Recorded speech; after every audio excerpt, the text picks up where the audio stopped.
Back pain या कमर का दर्द या नेक पेन जो है ये दुनिया में जुकाम के बाद दूसरी सबसे कॉमन प्रॉब्लम है। सो अधिकतर केसेस में slip disc is not the diagnosis. सबसे पहला और सबसे इम्पॉर्टेंट चीज़ ये है कि जो नर्व दबी है क्या वो अपना काम प्रॉपर तरीके से कर पा रही है या नहीं। सबसे बड़ी प्रॉब्लम, मान लीजिए डिस्क खिसक गई हो तो ठीक है, लेकिन सर जब उनको पेन होता है ना तो ऐसा ही नहीं होता। ये कि अगर आप 100 सड़क चलते आदमियों की एमआरआई करेंगे तो उनमें से 70 के अंदर आपको डिस्क हर्निएशन मिलेगा। बात यह है कि जहाँ ज़रूरत है वहाँ करनी है, जहाँ ज़रूरत नहीं है जहाँ वहाँ करने की आवश्यकता ही नहीं आ रहा है कि रोबोटिक सर्जरी होती है स्पाइनल की, ये क्या है सर? जो रोबोटिक सर्जरी है वो बेसिकली जब हम स्पाइन में स्क्रूज डालते हैं उस स्क्रूज डालने के पाथ को गाइड करने के लिए। सर्जरी से डर लगता है। दूसरा डर ये लगता है कि सर किसी डॉक्टर के पास गए ना, कोई मैं गरीब आदमी तो सर वैसे ही नहीं आना चाहता। नमस्कार दोस्तों, मेरा नाम मनवीर शर्मा, आप राज समाचार देख रहे हैं। मेरे साथ हैं डॉक्टर ललित शर्मा जो स्पाइन सर्जन है। शरीर के सभी अंग, हर अंग अपना अपना काम करता है, चाहे आंखें हो, नाक हो, कान हो, उंगलियां हो, पैर हो, सभी अंग अपने हिसाब से काम करते हैं। लेकिन रीढ़ की हड्डी जिसे स्पाइनल कोड होती है, स्पाइन होती है, जितनी भी, ये व्यक्ति को खड़ा भी करती है, भगाती भी है, दौड़ाती भी है। थोड़ी सी मिस्टेक हो जाए तो व्यक्ति मृतप्राय हो जाता है, बेड पे लेट जाता है। डिस्क क्या होती है, सर्जरी क्या होती है इसमें, और किस तरह से लोग डरते भी बहुत हैं, दर्द भी बहुत होता है, कई चीज़ होती हैं। मैंने कहा क्यों ना आपको आज डॉक्टर ललित से रूबरू करवा दूं और उनसे सारी चीज़ें पूछता हूँ, क्योंकि मेरे भी सर्वाइकल की प्रॉब्लम होती। तो मैंने कहा क्यों ना फ्री में सलाह भी ले ली जाए। डॉक्टर साहब, आपका राज समाचार में बहुत बहुत स्वागत है। नमस्कार सर। स्पाइन, रीढ़ हड्डी का नाम लेते सर, डिस्क हो गई, सर्वाइकल हो गया सर, दर्द के मारे ना हालत एकदम हल्कान सी हो जाती है।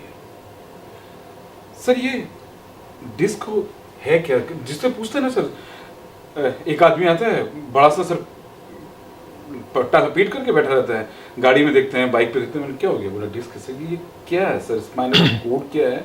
इस तरह आपके सामने चीज़ें रखी, मुझे समझ में नहीं आ रही। चलिए, देखिए ऐसा है सर कि एक बहुत बेसिक सी बात मैं आपको बताता हूँ कि बैक पेन या कमर का दर्द या नेक पेन जो है ये दुनिया में जुकाम के बाद दूसरी सबसे कॉमन प्रॉब्लम है। अब हम अधिकतर केसेस को बैक पेन को स्लिप डिस्क का नाम दे देते हैं, जबकि बैक पेन और स्लिप डिस्क दो अलग अलग प्रॉब्लम्स हैं। अब जैसा मैंने बताया बैक पेन बहुत कॉमन है और फॉर्चुनेटली जो बैक पेन के अधिकतर एपिसोड्स होते हैं वो सेल्फ लिमिटेड होते हैं, नहीं सेल्फ लिमिटिंग होते हैं, मतलब वो अपने आप ठीक हो जाएंगे। ठीक हो जाएंगे, अच्छा ठीक है। So most of the episodes are because of muscular और सॉफ्ट टिश्यू इंजरीज और स्ट्रेन्स, और वो समय के साथ अगले 8 से 10 दिन 15 दिन में सेटल हो जाते हैं। सो अधिकतर केसेस में slip disc is not the diagnosis. अब दूसरी बात आती है कि भाई स्लिप डिस्क क्या है फिर। जो स्लिप डिस्क है बेसिकली, अगर मैं आपको समझाना चाहूँ तो अपनी रीढ़ की हड्डी बेसिकली इस तरीके के छोटी छोटी हड्डियों के जुड़ने से बनी होती है जिनको हम वर्टिब्रा बोलते हैं। रीढ़ की हड्डी के नीचे के हिस्से में ये 5 नंबर वर्टिब्रा होती हैं जिनको हम नंबर देते हैं L1, L2, L3, L4, L5 और इसको सैक्रम बोलते हैं। किन्हीं भी दो हड्डियों के बीच में 3 जोड़ होते हैं, एक के आगे पेट की तरफ जिसमें गद्दीनुमा चीज़ रहती है जिसे हम डिस्क बोलते हैं। 2 छोटे जोड़ ये पीठ की तरफ होते हैं, एक राइट में एक लेफ्ट में। ये जो बीच में हड्डी दिख रही है आपको, ये जो हम बीच में महसूस करते हैं वो ये हड्डी है। तो अगर मैं मेरी बात करूं तो ये इस तरीके से लगी हुई है। तो ये 2 जॉइंट पीछे की तरफ होते हैं और इनके कंबाइंड मूवमेंट की वजह से अपने कमर को हिला पाते हैं, मूव कर पाते हैं, आगे झुक सकते हैं, बैठ सकते हैं, सब काम करते हैं। अब ये जो डिस्क है इसकी स्ट्रक्चर जो है वो बेसिकली एक रुई की गद्दी की तरह होती है। तो इसमें अगर मैं बताऊँ आपको तो बाहर की तरफ एक खोल होता है जिसको हम एन्यूलस बोलते हैं और बीच में ये मटेरियल भरा हुआ रहता है जिसको हम न्यूक्लियस बोलते हैं। समय के साथ ये एन्यूलस वीक हो जाता है, कई बार फट जाता है, और अगर ये फट जाता है तो ये डिस्क निकल के बाहर आ जाती है। जब ये डिस्क निकल के बाहर आती है तो यहाँ पीछे से ये स्पाइनल कॉर्ड जा रही होती है, नर्व्स जा रही होती हैं, उस नर्व्स की ब्रांचेस को ये यूजुअली प्रेस करती है। तो डिपेंडिंग ऑन कि ये किस एरिया में हुआ है, गर्दन में हुआ है तो उसे हम सर्वाइकल डिस्क हर्निएशन बोलेंगे, लंबर में हुआ है तो उसे लंबर डिस्क हर्निएशन बोलेंगे। फिर हम उसको नाम देते हैं कि सपोज़ ये L1 है और ये L2 है तो L1 L2 के बीच की डिस्क खिसकी है तो L1 L2 डिस्क हर्निएशन बोलेंगे। तो डिपेंडिंग ऑन दैट हम उसको नाम और नोमेनक्लेचर देते हैं। सो जब ये डिस्क खिसक के बाहर आती है और जब ये नर्व को दबाती है तो इसकी वजह से उस एरिया में दर्द महसूस होता है जहाँ पे वो नर्व सप्लाई कर रही है। जैसे आपके घर के एमसीबी बॉक्स में अगर कोई एक एमसीबी ट्रिप हो गई तो प्रॉब्लम एमसीबी में है, लेकिन सिम्टम आपके कमरे में आएंगे के अंदर है, जो कि बिजली वहाँ चली काम गई, करना बंद बंद कर कर देगी। देगी। सो सेम चीज़ यहाँ पे हो रही है। This is disc herniation. अच्छा सर, अगर ये हो गया तो सर इसका इलाज दवाइयों से है या सर्जरी होती है? तो सर पहली चीज़ ये कि जब डिस्क हर्निएशन होता है तो इसमें 2 या 3 चीज़ें इंपॉर्टेंट होती हैं जब हम पेशेंट को देखते हैं। सबसे पहला और सबसे इम्पॉर्टेंट चीज़ ये है कि जो नर्व दबी है क्या वो अपना काम प्रॉपर तरीके से कर पा रही है या नहीं। अगर नर्व अपना काम प्रॉपर तरीके से कर रही है तो हम अधिकतर केसेस में सर्जरी अवॉइड करते हैं। हम अवॉइड इसलिए करते हैं क्योंकि किसी भी बीमारी की एक नेचुरल हिस्ट्री है। नेचुरल हिस्ट्री से हमारा मतलब है कि अगर उस व्यक्ति ने कोई भी इलाज नहीं लिया तो क्या होगा। जैसे वायरल फीवर है, वायरल फीवर की नेचुरल हिस्ट्री है कि 100 में से 99 मरीज 5 दिन में 7 दिन में ठीक हो जाते हैं। ओके। सेम तरीके से जो डिस्क हर्निएट होकर के बाहर आती है, मोर देन 80% केसेस में वो डिस्क समय के साथ श्रिंक हो जाती है, बॉडी उसको नेचुरली हील कर लेती है। ओके। तो अधिकतर केसेस में हमें सर्जरी की ज़रूरत नहीं पड़ती। लेकिन अगर ये प्रोसेस बहुत स्लो है या बॉडी इस प्रोसेस को नहीं कर पा रही है या जो नर्व दबी हुई है वो नर्व काम नहीं कर पा रही है, वहाँ पे वीकनेस आ गई है, तो हम इसके नेचुरली रिजॉल्व होने का वेट नहीं कर सकते क्योंकि तब तक ये नर्व पूरी तरह डेड हो जाएगी। और नर्व अगर एक बार डेड हो गई तो उसे मेडिकल साइंस में अभी तक कोई टेक्नोलॉजी नहीं है कि हम नई नर्व को बना सकें। तो इसलिए नर्व को जहाँ प्रिजर्व करने की बात आती है, उसके हो रहे डैमेज को रोकने की बात आती है, तब हम अर्ली सर्जरी उसमें रिकमेंड करते हैं। पर्टिकुलरली अगर जो मेन नर्व है, ये ब्रांचेस की जगह अगर ये मेन नर्व दब जाए तो हम इसमें बहुत ही अर्ली सर्जरी रिकमेंड करते हैं क्योंकि उसमें लेटेंट पेशाब के कंट्रोल पे इफेक्ट आ जाता है। इन दैट केस हम लोग सेम डे उसको ऑपरेट करते हैं as a emergency. So it depends patient की प्रेजेंटेशन क्या है। स्लिप डिस्क, अगर अब कोई मेरे को फ़ोन करके बोलता है सर मेरे को स्लिप डिस्क है और मेरे को क्या करना होगा, सर्जरी होगी क्या, तो मेरा आंसर ये होता है सर आप आइए, मुझे आपको देखना पड़ेगा, आपके एमआरआई को देखना पड़ेगा और उसके बेसिस पे हम निर्णय लेंगे कि आपको किस चीज़ की आवश्यकता है। सर ये दर्द बहुत करता है। हाँ जी। क्यों, मेरे जितने मित्र हैं ना उनसे बात की तो डिस्क खिसक गई, लेकिन सर उनको दर्द होता तो ये करता है, वो तो पता क्या सोचते हैं, इससे अच्छा पैदा ना हो तो ज़्यादा ठीक रहता है, मर जाए तो ज़्यादा ठीक है। सर ये सबसे बड़ी प्रॉब्लम, मान लीजिए डिस्क खिसक गई वो तो ठीक है, लेकिन सर जब उनको पेन होता है ना तो ऐसा ही नहीं होता सर। तो सर ऐसा है कि जब पेन इतना ज़्यादा और इतना सीवियर होता है तो हम पेन कंट्रोल के लिए बहुत तरीके हैं, हम उनको यूज़ करते हैं। हम उनके लिए काफ़ी सारी दवाइयाँ हैं वो देते हैं जिनसे पेशेंट का पेन यूजुअली कंट्रोल हो जाता है। कुछ पेशेंट्स का अगर उससे नहीं कंट्रोल हो पाता है तो हम फिर उनको इंजेक्टेबल ड्रग्स देते हैं और अगर उससे भी नहीं होता पाता है तो कई बार हम रीढ़ की हड्डी के अंदर नर्व के आसपास एक ब्लॉक लगा देते हैं जिससे पेन में काफ़ी अच्छे इफ़ेक्ट्स आ जाते हैं। सो टॉलरेबल हो जाता है। दूसरी एक चीज़ जो आपने बोली थी कि जो हर आदमी दूसरा या तीसरा आदमी कहता है मेरे को स्लिप डिस्क है। सो एक स्टडी है बहुत वेल डॉक्यूमेंटेड हमारे लिटरेचर में जो ये कहती है कि अगर आप 100 सड़क चलते आदमियों की एमआरआई करेंगे तो उनमें से 70 के अंदर आपको डिस्क हर्निएशन मिलेगा। अच्छा जी। सो सिर्फ एमआरआई पे डिस्क दिखने से हम ये डिसाइड नहीं करते कि इसको ऑपरेशन की आवश्यकता है। तो सबसे पहला और सबसे इम्पॉर्टेंट चीज़ है कि हम एमआरआई और पेशेंट के सिम्टम्स को कोरिलेट करके देखते हैं। सो अगेन जैसा मैंने बोला, कोई फ़ोन पे हमें व्हाट्सएप पे एमआरआई भेज के पूछता है कि सर इसमें ऑपरेशन की ज़रूरत है क्या, तो मेरा आंसर यही होता है कि मैं पेशेंट देखे बिना कुछ भी नहीं बता सकता क्योंकि पेशेंट फिजिकली उसे देखना पड़ता है। यस, पेशेंट की फाइंडिंग्स और एमआरआई की फाइंडिंग्स क्या एक दूसरे से मैच कर रही हैं, क्या एमआरआई फाइंडिंग्स पेशेंट की सिम्टम्स को अच्छे से एक्सप्लेन कर रही हैं या नहीं। तो इन सारी चीज़ों के ऊपर जा कर के और फाइनल डिसीजन लिया जाता है कि मरीज को किस चीज़ की आवश्यकता है। और जैसा मैंने बताया more than 80% patients exercises, medicine और समय के साथ ठीक हो जाते हैं। आपको बता दें कि डॉक्टर ललित शर्मा 20 साल से सर्जरी कर रहे हैं और साथ ही करीब 5000 से ऊपर सर्जरी कर चुके हैं। कोशिश ये करते हैं कि जहाँ जरूरत ना पड़े वहाँ सर्जरी। हाँ सर, ये भी सुनना था, आप कोशिश करते हैं कि जहाँ सर्जरी की जरूरत ना पड़े तो ना करें। नहीं सर, ऐसा नहीं मैं है। उस अच्छा, ऐसा नहीं है। बात यह है कि जहाँ ज़रूरत है वहाँ करनी है, जहाँ ज़रूरत नहीं है जहाँ वहाँ करने की आवश्यकता ही नहीं है। सर एक आजकल एक बड़ा आ रहा है कि रोबोटिक सर्जरी होती है स्पाइनल की, ये क्या है सर? ये हमको तो समझ को, देखो मैंने तो वीडियो देखा मन में आया, मैंने कहा रोबोटिक सर्जरी हो रही है, क्या है सर? ऐसा होता है क्या कुछ? सर रोबोटिक सर्जरी अभी रिसेंट डेवलपमेंट है, बट बेसिकली रोबोटिक सर्जरी अभी जो हमारा स्पाइन में डीकम्प्रेशंस या नर्व के ऊपर जो हम वर्क करते हैं, जो नर्व को फ्री करने का काम करते हैं, उस सब में अभी तक रोबोटिक का डेवलपमेंट नहीं हुआ है। जो रोबोटिक सर्जरी है वो बेसिकली जब हम स्पाइन में स्क्रूज डालते हैं, उस स्क्रूज डालने के पाथ को गाइड करने के लिए रोबोटिक सर्जरी का यूज़ किया जा सकता है।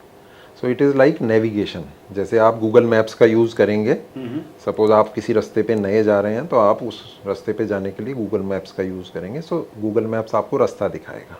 तो सिमिलरली स्क्रू डालने के लिए if somebody requires help then they can use robotic navigation to help कि वो स्क्रू अच्छे से आइडियल पोजीशन में डाल पाए। सर एक चीज़ और, सर्जरी की बात आई ना, डर लगता है सर सर्जरी के नाम से, स्पाइन की सर्जरी, क्योंकि भाई व्यक्ति, सबको पता है कि स्पाइन में थोड़ी सी प्रॉब्लम होगी, मैं बैठ नहीं पाऊंगा। कई केसेस है जो सर अभी भी लेटे ही हैं जिनके स्पाइन में प्रॉब्लम है। सर डर बड़ा लगता है। दूसरा, एक तो सर्जरी से डर लगता है, दूसरा डर ये लगता है कि सर किसी डॉक्टर के पास गए ना, कोई मैं गरीब आदमी तो सर वैसे ही नहीं आना चाहता, बहुत महंगी पड़ती, बताइए सर ऐसा है क्या? नहीं सर, दोनों ही चीज़ें गलत हैं। बेसिकली जो स्पाइन सर्जरी को लेकर के एक लोगों में फियर है, वो बेसिकली एक जनरलाइजेशन की वजह से ये है। मिथ है। ये मिथ है सर, ये मिथ है। और वो मिथ इस वजह से है कि पहले के समय में जो भी सर्जरीज होती थी वो मोस्टली ट्रॉमा केसेस में होती थी। कोई एक्सीडेंट हो गया, कोई पेड़ से गिर गया, छत से गिर गया, गर्दन टूट गई, रीढ़ की हड्डी टूट गई, और उसमें हड्डी टूटने के साथ साथ रीढ़ की हड्डी के अंदर जो मैंने नर्व दिखाई थी, जो स्पाइनल कॉर्ड है, हाँ। वो स्पाइनल कॉर्ड भी डैमेज हो गई, कट गई या बहुत ज़्यादा दब गई या डैमेज हो गई। अगर इस टाइप की चीज़ हो जाती है और स्पाइनल कॉर्ड परमानेंटली डैमेज हो जाती है, तो उसको ट्रीट करने का कोई भी तरीका आज भी मेडिकल साइंस के पास नहीं है। नर्व्स को ठीक नहीं किया, नर्व को ठीक नहीं किया जा सकता। अब जब भी आप किसी मरीज की सर्जरी करते हैं, और जब हम ट्रॉमा में सर्जरी करते हैं, तो हम मरीज को ये चीज़ एक्सप्लेन करके सर्जरी करते हैं कि भाई इस सर्जरी का उद्देश्य ये नहीं है कि हम इस चीज़ की गारंटी नहीं ले सकते कि नर्व ठीक होगी। इनफैक्ट हम ये बताते हैं कि नर्व के ठीक होने के चांसेस नहीं है, लेकिन सर्जरी करने का उसमें रोल होता है कि हम मरीज को बैठा सकें, मरीज की नर्सिंग केयर इंप्रूव कर सकें, मरीज को करवट दिला सकें, ताकि उसके बेड सोर्स, निमोनिया, ये सारी कॉम्प्लिकेशंस नहीं हो। बट पुराने टाइम में बिकॉज यही एकमात्र स्पाइन सर्जरी थी, और इसके बाद मरीज मोस्टली पैराप्लेजिक या क्वाड्रिप्लेजिक रहता था, मतलब लकवाग्रस्त रहता था, तो अधिकतर लोगों के दिमाग में ये इंप्रेशन बन चुका है कि कुछ भी स्पाइन सर्जरी हो, मरीज उसके बाद चलेगा नहीं, जबकि ये फैक्ट नहीं है। आज की तारीख में अगर बात करें तो बिकॉज ऑफ रिसेंट एडवांसमेंट्स, अभी vehicles, roads condition, awareness of people, आज की तारीख में स्पाइनल कॉर्ड इंजरी का बर्डन इंडिया में बहुत कम हो गया है। और मेजर स्पाइन सर्जरीज आज की तारीख में जो की जाती हैं वो डिजेनरेटिव स्पाइन डिसऑर्डर्स के लिए की जाती हैं, जो स्पाइन के हड्डियों में, जॉइंट्स में समय के साथ जो बदलाव आते हैं, एज के साथ जो बदलाव आते हैं, डिस्कर्निएशंस हो जाते हैं, नसों पे दबाव आ जाते हैं, उसकी वजह से हाथ पैर में दर्द आता है, तो उन चीज़ों के लिए जब सर्जरी करते हैं तो सर्जरी के रिजल्ट्स बहुत ही अच्छे हैं। More than 95 to 98% patients have very good results. Gap एक बड़ा जनरलाइज सा वर्ड है जिसको अलग अलग डॉक्टर्स पेशेंट को सिंप्लीफाई करके समझाने के लिए यूज़ करते हैं, कि भाई पेशेंट को सिंप्लीफाई करके अपने उसको लेमैन लैंग्वेज में मेडिकल टर्म्स को जब यूज़ करते हैं तो उसके बहुत एक्यूरेट मीनिंग्स निकालना पॉसिबल नहीं हो पाता, ठीक है। बट अधिकतर केसेस में जो स्पॉन्डाइलोटिक चेंजेस जिनको हम बोलते हैं, जो उम्र के साथ बदलाव आते हैं, जिनको अपन सर्वाइकल स्पॉन्डिलोसिस या लंबर स्पॉन्डिलोसिस कहते हैं, उनको एक्सप्लेन करने के लिए लोग गैप वर्ड यूज़ करते हैं। बाकी कुछ लोग गैप को यूज़ करते हैं स्पॉन्डाइलोलिस्थेसिस, जिसमें रीढ़ की हड्डी का जॉइंट लूज़ होने से हड्डी एक दूसरे के ऊपर आगे स्लिप हो जाती है, कुछ इस तरीके से कि रीढ़ की हड्डी का ये जॉइंट लूज़ हो गया है और लूज़ होने से ये हड्डी आगे स्लिप हो रही है।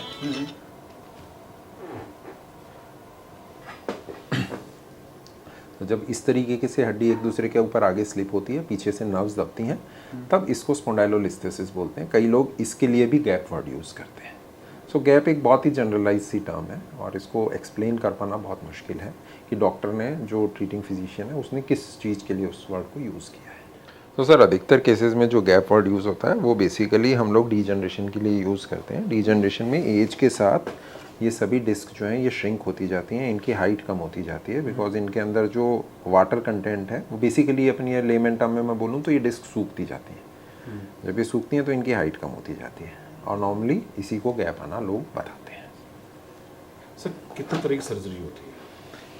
सर स्पाइन सर्जरी बहुत तरीके की होती है और आप ये मान के चलिए कि एक की होल सर्जरी जिसमें 7 से 8 mm का चीरा आएगा वहाँ से लेकर के और 1 फुट तक के चीरे तक की सर्जरी रीढ़ की हड्डी में संभव है। जैसे जो कुबड़ वाले बच्चे होते हैं जिनके कुबड़ निकली होती है, रीढ़ की हड्डी टेढ़ी हुई होती है, उनको भी हम लोग सीधा करते हैं, तो उनमें लॉन्ग सर्जरीज भी होती हैं। सो सर्जरी जो है बहुत छोटे चीरे से लेकर के और 30-40 सेंटीमीटर तक के इंसिजन तक की अलग अलग सर्जरी स्पाइन में संभव है। लेकिन फिर भी अगर मैं बोलूँ तो हम इसको ब्रॉडली 2 तरीके की टर्म्स में डिवाइड कर सकते हैं। एक जिसमें हम स्पाइन के अंदर जो नर्व्स के ऊपर प्रेशर वगैरह आ रहे हैं उनको फ्री करने का काम कर रहे हैं। दूसरा जिसमें हम स्पाइन में स्टेबलाइजेशन का काम कर रहे हैं, जिसमें हम रीढ़ की हड्डी में स्क्रूज वगैरह लगा करके उसको जाम करने का काम करते हैं। सो डिपेंड करता है कि पेशेंट की रिक्वायरमेंट क्या है, पेशेंट की बीमारी क्या है, कैसी है, अकॉर्डिंगली उसमें क्या क्या चीज़ ऐड करनी है, कितने लेवल्स पे ऐड करनी है, वो होता जाता है।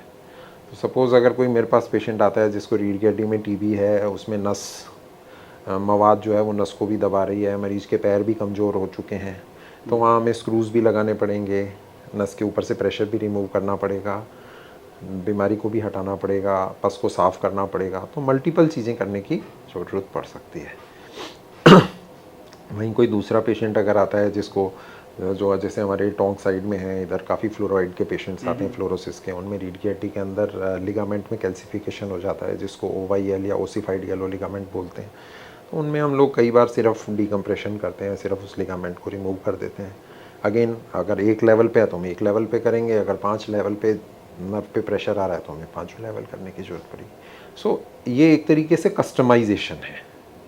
सो ऐसी कोई एक सर्जरी नहीं हम कह सकते, तो surgery has to be customized. जैसे आपको आपकी शर्ट, आप अपने टेलर के पास जाएंगे, वो आपके नाप के हिसाब से आपकी शर्ट सिल के देगा, तो उसी तरीके से सर्जरी हम पेशेंट के हिसाब से टेलर करते हैं कि पेशेंट को प्रॉब्लम क्या है, उसको सिम्टम कौन सी डिस्क या कौन सी पैथोलॉजी दे रही है और उसको हमें किस तरीके से एड्रेस करना है ताकि पेशेंट की क्वालिटी ऑफ लाइफ इम्प्रूव हो जाए। ये अपने को एक चीज़ समझनी पड़ेगी कि स्पाइन या बॉडी के किसी भी अंग को अपन आइसोलेशन में नहीं देख सकते।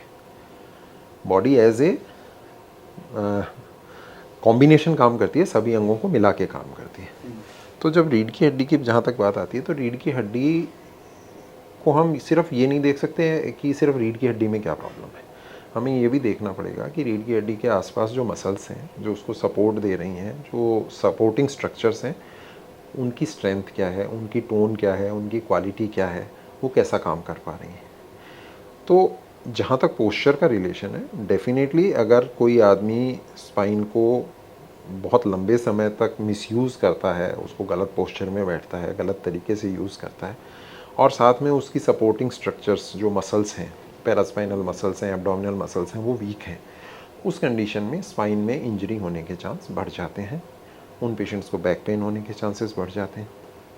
सो इट इज़ इम्पॉर्टेंट कि पोस्चर का ध्यान रखें, और इट इज़ इम्पॉर्टेंट कि जो पैरास्पाइनल मसल्स हैं उनको आदमी, कोई भी पर्सन जो है वो उसको एक्टिव रखे, उनको अच्छी टोन में रखे, अच्छी शेप में रखे, अच्छी फिटनेस में रहे। That's it. यानी योगा भी कर सकते हैं sir? Yoga, exercises, walking, swimming, हर चीज़ का अपना रोल है, and definitely yoga is very good for somebody who does not have back pain. लेकिन अगर किसी को बैक पेन है तो उसमें हम लोग कई बार कुछ एक्सरसाइजेज को किसी पर्टिकुलर पेशेंट को मना करते हैं, कुछ एक्सरसाइजेज को किसी पर्टिकुलर पेशेंट को प्रमोट करते हैं। तो डिपेंडिंग ऑन पेशेंट्स रिक्वायरमेंट हम अगेन उसको टेलर करेंगे। नाउ अब सपोज़ हम अगर यही बात करेंगे, एक फ्रैक्चर का पेशेंट है, तो डेफिनेटली उसको योगा नहीं करना है, उसको हमें स्पाइन को इमोबिलाइज करना पड़ेगा। So depending on patients requirement हम उसको ये सजेस्ट करते हैं कि भाई आपको इस चीज़ की ज़रूरत है। बट यस, अगर आप एक नॉर्मल आदमी की जो डे टू डे वर्किंग में काम कर रहा है और जिसको हल्का फुल्का बैक पेन है, डेफिनेटली योगा, वॉकिंग, स्विमिंग और रूटीन एक्सरसाइजेस उसके लिए बहुत ज़रूरी है। एक सर एक दिमाग में होता है कि सर्जरी हो गई स्पाइन की, उसके बाद सर जो मरीज होता है ना उसके दिमाग में एक होता है कि मैं क्या पहले की तरह हो जाऊंगा क्या, सर रहता है ना उसकी, क्योंकि पेशेंट्स मिलते हैं सर भाई तो यही यार रीढ़ की हड्डी को ऑपरेशन हो रहा है क्यों है, पहले वो खूब तेज चलता था भागता था लेकिन बाद में मैंने कहा कितना हो गया 2 साल हो गया लेकिन सर फिर भी उसको आदत वही पड़ जाती है आराम से। तो सर ऐसा है कि इसमें नॉर्मली हम लोग सर्जरी के बाद पेशेंट्स को प्रिकॉशंस एडवाइस करते हैं जो सबसे ज़्यादा रेगुलरली फॉलो करनी होती हैं फर्स्ट 4 मंथ्स। बिकॉज जब हम सर्जरी करते हैं तो ऊपर से लेकर के अंदर तक टिश्यूज़ को कट करते हैं और उनकी हीलिंग में और उनमें वापस एक नॉर्मल स्ट्रेंथ आने में टाइम लगता है। सो दैट स्ट्रेंथ जो है वो यूजुअली 4 से 6 महीने में आ जाती है। तो हम लोग पेशेंट्स को सर्जरी के बाद एक स्टेज्ड मैनर में रिहेबिलिटेशन के प्रोग्राम पे डालते हैं, जिसमें स्टार्ट हम बहुत बेसिक सी और बहुत हल्की एक्सरसाइजेस से करते हैं और फिर धीरे धीरे उनको बढ़ाते रहते हैं। और नॉर्मली जैसे पेशेंट की रिक्वायरमेंट है, प्लस पेशेंट के सपोज हमने एक लेवल पे ऑपरेट किया है L4-5, तो हम ये भी देखते हैं कि इसके बाकी लेवल्स कैसे हैं। सपोज़ किसी को L5-S1 पे भी हल्की प्रॉब्लम है, L2-3 पे भी हल्की प्रॉब्लम, तो उसको हो सकता है हम ये बोलेंगे भाई लाइफ लॉन्ग आपको ये प्रिकॉशंस रखने हैं। वर्सेस किसी को सिंगल लेवल पे प्रॉब्लम थी, वो अच्छे से हील हो गई, तो उसको हम साल भर के बाद ये बोल देते हैं या 6 महीने के बाद ये बोल देते हैं कि भाई अब आप ज़मीन पे भी बैठ सकते हैं, अब आप रूटीन काम भी कर सकते हैं। सो अगेन बात वही आएगी, it has to be tailored कि पेशेंट की रिक्वायरमेंट क्या है, पेशेंट की कंडीशन क्या है। डॉक्टर के पास जाएंगे घर बिक जाएगा, हड्डी की सर्जरी मतलब स्पाइनल इसकी रीढ़ की हड्डी का ऑपरेशन होगा, सर ये डर है लोगों में। सर ऐसा बिल्कुल भी नहीं है अभी, बिकॉज अब स्पाइन सर्जरी बहुत अफोर्डेबल भी हो गई है और अब इसमें जो पहले बेसिकली एक बहुत बड़ा एस्पेक्ट इस चीज़ में लोगों का ये रहता था कि एक बहुत लंबे समय के लिए लोग अपनी जॉब से दूर हो जाते थे कि भाई 4-6 महीने काम नहीं करेंगे तो खाएंगे क्या, कमाएंगे क्या और खाएंगे क्या। तो आज की तारीख में जब हम सर्जरीज़ करते हैं तो सर्जरीज़ का जो चीरा हो गया या जो अपन इन्वेजिवनेस अगर बोलें तो वो बहुत कम हो गई है। We try to do as little invasion as possible, body को नेचुरल अनाटमी को जितना कम डिस्टर्ब हो उतना कम करते हैं, तो उससे हीलिंग भी उतनी ही फास्ट होती है। और जब फास्ट हीलिंग होती है तो mostly patients with in few days अपनी ड्यूटीज़ पे जाने वापस लग जाते हैं, अपनी काम धंधे को वापस शुरू कर सकते हैं। Definitely for first few months उनको कुछ प्रिकॉशंस रखने पड़ते हैं, उन प्रिकॉशंस के साथ मरीज अपना काम कर सकते हैं। तो आज की तारीख में वैसी कोई भी स्थिति नहीं है। सर जब आपने पहली सर्जरी की होगी 20 साल पहले, आज तो 5-4 सर्जरियाँ कर 5-4 ज़्यादा कर चुके सर्जरी, उस दिन में और आज जब आप ओटी में जाते हो तो क्या दिमाग में रहता है यार? सर देखिए ऐसा है कि पहला जो क्वेश्चन है वो फर्स्ट सर्जरी की जहाँ तक बात है तो फॉर्चुनेटली जो मेरी ट्रेनिंग हुई वो बहुत एक स्ट्रक्चर्ड वे में हुई। सो मैंने काफ़ी लंबे समय तक एम्स में काम किया, वहाँ भी पहले एज ए जूनियर रेजिडेंट, फिर as a senior resident and fellow, फिर सिंगापुर में फेलोशिप किया। तो during all this process every step was initially done in supervision.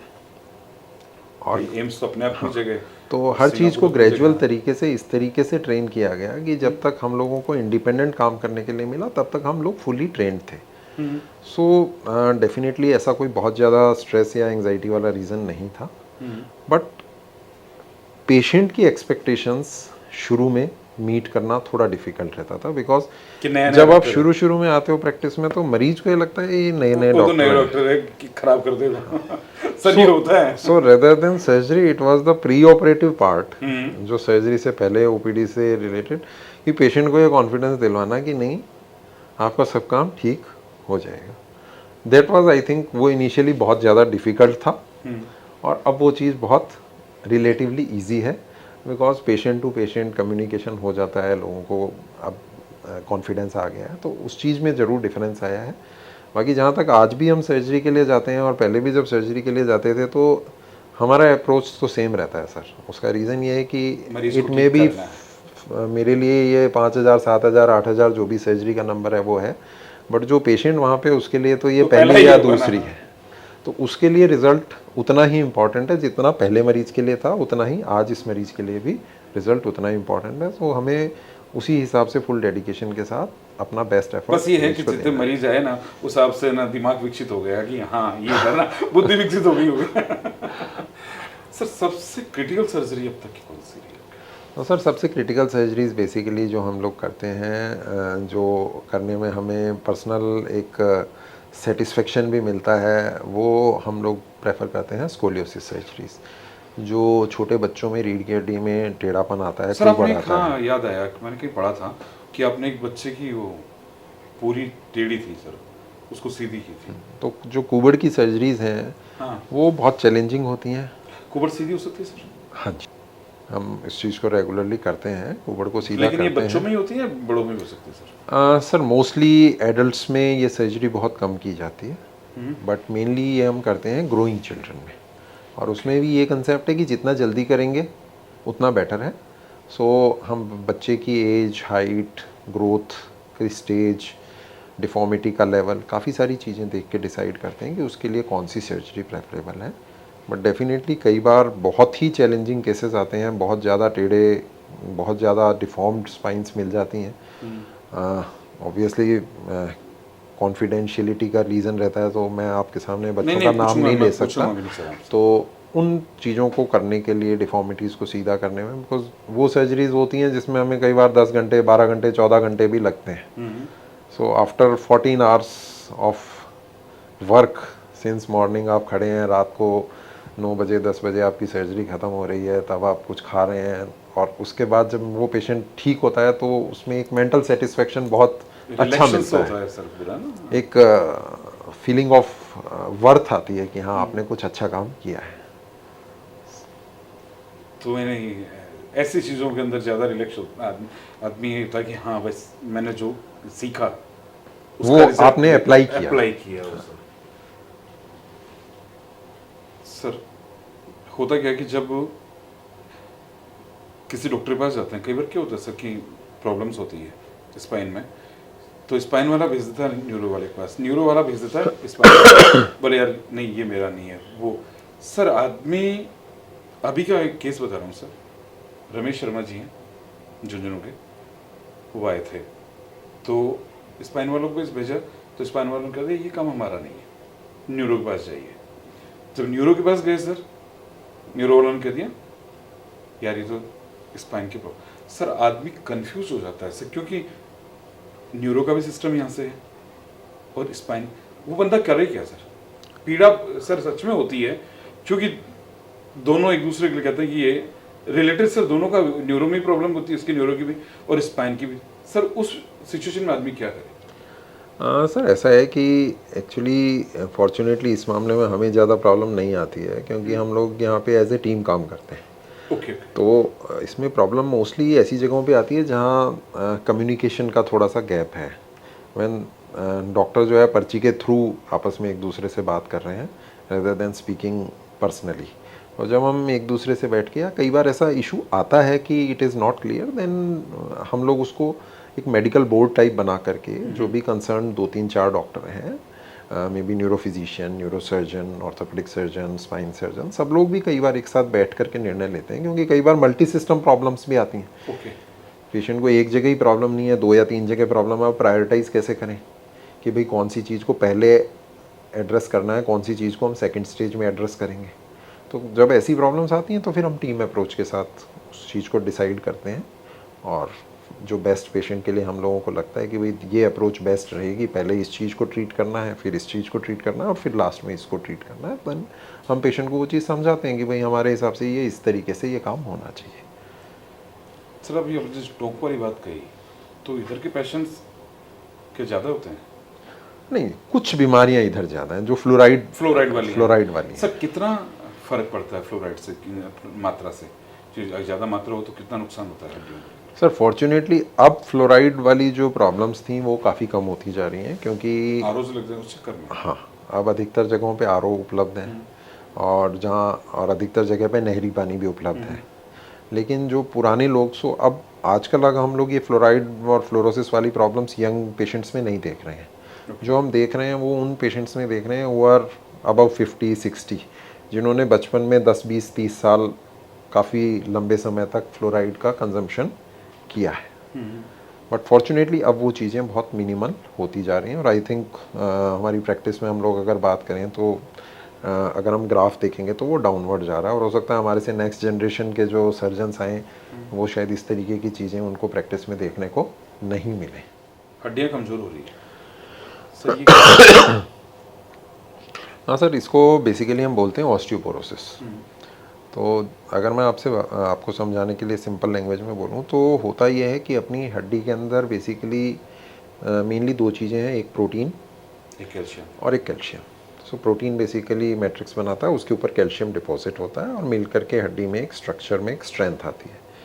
तो जो आपकी हड्डी की स्ट्रेंथ है वो बेसिकली बढ़ती है अप टू एज ऑफ 30 और 30 की एज के बाद वो धीरे धीरे धीरे धीरे धीरे धीरे कम होती जाती है। तो हड्डी में क्षरण होता जाता है, हड्डी में से कैल्शियम निकलता जाता है। अभी जो नीचे आने की गति है ये वेरी करती है कई सारे फैक्टर्स पे, जिसमें एक तो जेनेटिक्स आपका इंपॉर्टेंट फैक्टर है, दूसरा इंपॉर्टेंट फैक्टर है सेक्स। सो फीमेल्स में क्या होता है कि जैसे ही मीनोपॉज आता है, मीनोपॉज आने के बाद जो हार्मोनल चेंजेस होते हैं उसके बाद जो हड्डियों में ऑस्टियोपोरोसिस की डेवलप होने की स्पीड है वो बहुत तेज़ी से बढ़ जाती है। सो एज होते होते कई बार हड्डियाँ ओल्ड एज में आते आते इतनी कमज़ोर हो जाती हैं कि मात्र खांसने छींकने से भी हड्डी टूट सकती है। ऐसा भी होता है सर? हाँ जी, ऐसा भी होता है और मल्टीपल लेवल पे फ्रैक्चर होते हैं। इसीलिए कई बार आपने देखा होगा, पर्टिकुलरली अगर आप गाँवों में देखेंगे, जो बहुत ओल्ड लेडीज़ थी वो आगे झुक जाती थी। हाँ सर, कमर इस तरह से झुक जाती है। सो जो बच्चों में कुबड़ होती है और जो ये 70-80 साल की एज में जाकर के कुबड़ डेवलप होती है, इनकी दोनों की प्रॉब्लम्स टोटली डिफरेंट है। ये हड्डियों के पिचकने की वजह से आगे की, ये हड्डी है, ये आगे की चीज़ें पिचकती रहेंगी, पीछे की हाइट उतनी ही रहेगी, तो ये आगे ऐसे ऐसे ऐसे ऐसे करके कमर झुकती जाएगी। तो बेसिकली ये रिकरेंट ऑस्टियोपोरोटिक फ्रैक्चर्स की वजह से होता है। तो अगेन डिपेंड इसके ऊपर करता है कि पेशेंट किस एज ग्रुप में है, बहुत सारी दवाइयाँ अवेलेबल हैं। सो अगर मैं वैसे बोलूँ तो ऑस्टियोपोरोसिस अपने आप में एक मेडिकल डिजीज़ है जिसको हम दवाइयों से ट्रीट करते हैं। ऑस्टियोपोरोसिस को आप सर्जिकली ट्रीट नहीं कर सकते। सर्जरी की ज़रूरत कहाँ पड़ती है? जब ऑस्टियोपोरोटिक फ्रैक्चर डेवलप हो जाता है। तो कई बार रीढ़ की हड्डी में बहुत कॉमन है ऑस्टियोपोरोटिक फ्रैक्चर्स।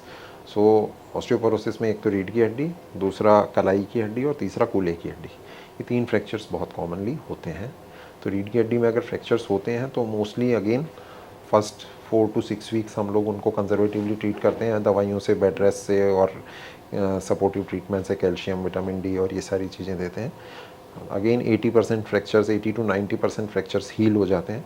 जो फ्रैक्चर्स हील नहीं हो पाते, जुड़ नहीं पाते, उनमें फिर हम लोगों को एक छोटी सी सर्जरी की ज़रूरत पड़ती है, जिसमें अधिकतर समय हम लोग बिना बेहोश किए, बिना चीर फाड़ के, जैसे हार्ट में स्टेंट डालते हैं उसी तरह या तो रीढ़ की हड्डी के अंदर एक स्टेंट डाल देते हैं या रीढ़ की हड्डी के अंदर सीमेंट फिल कर देते हैं। तो उससे अंदर से हड्डी को सपोर्ट मिल जाता है और मरीज का पेन तुरंत ख़त्म हो जाता है।